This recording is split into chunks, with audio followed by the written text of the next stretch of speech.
Helen if you're new here. And on this channel, I'm going to be giving you updates about technology and things you don't know about technology. So do well to subscribe if you've not subscribed to my channel and don't miss out on any of my videos. Most times you wonder how tech even works. You type a web address and then the website shows on your screen, but you don't actually understand what happened at the other end.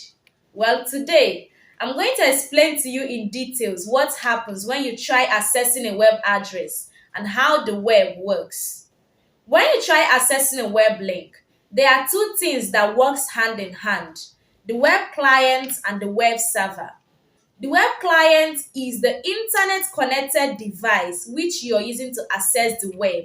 Things like your phone, your laptop, your desktop computer, or even your tablet are web accessing softwares available on this device, usually a browser like Chrome, Internet Explorer, Safari, or Firefox.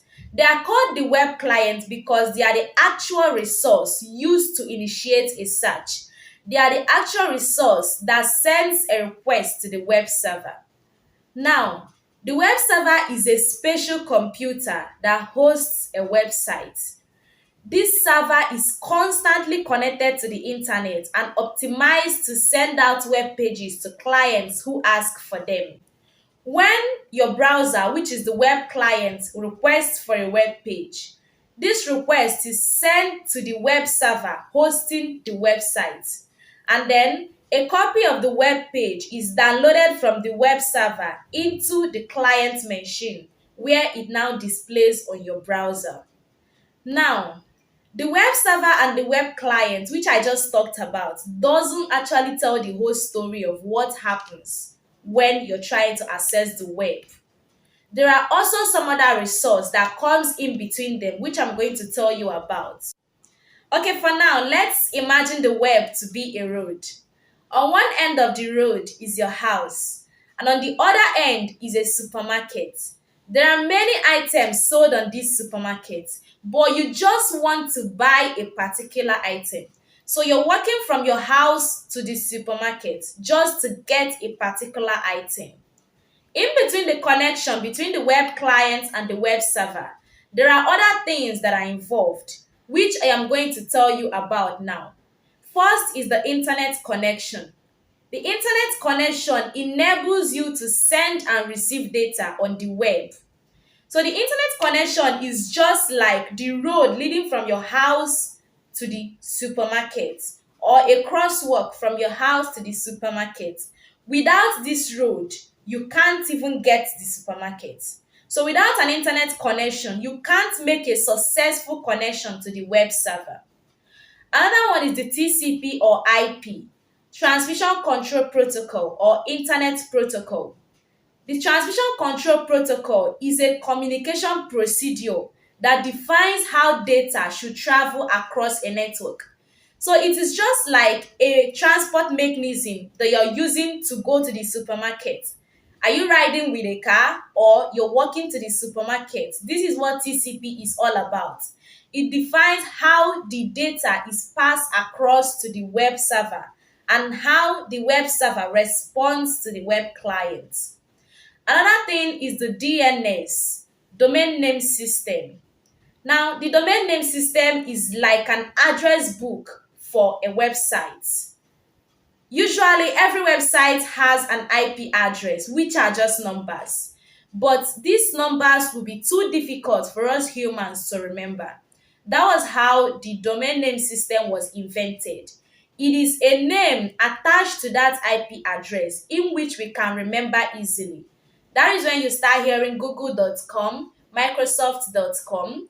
So when your web browser makes a request, it goes straight to the DNS and gets the IP address attached to the domain name that it is requesting for.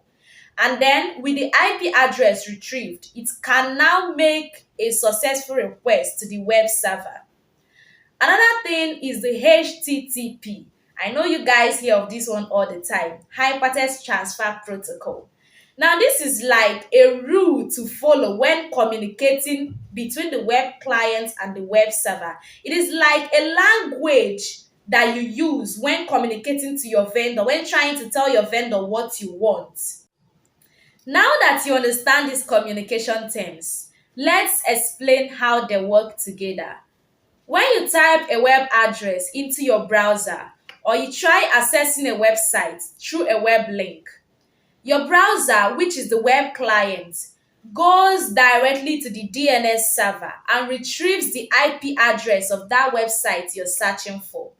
It then makes a HTTP request to the web server hosting that website, requesting for a copy of the web page. Now, this message and every other data sent across from the web client to the web server and from the web server to the web client is done over your network using TCP or IP. That is why when your internet connection is slow, it slows down the connection between the web client and the web server, and then it takes longer time for your website to display. After the HTTP request, if the server approved the request, then it will respond with a 200 OK message, which means, yeah, sure, you can actually access this website. And then the server begins to release the website in series of small chunks called a data packet. Your browser brings this small chunk together into a complete page and displays it to you.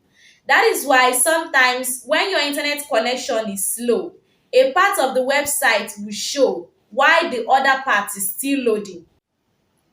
Now, there are multiple reasons why the web server released this data in small chunks instead of a single big packet.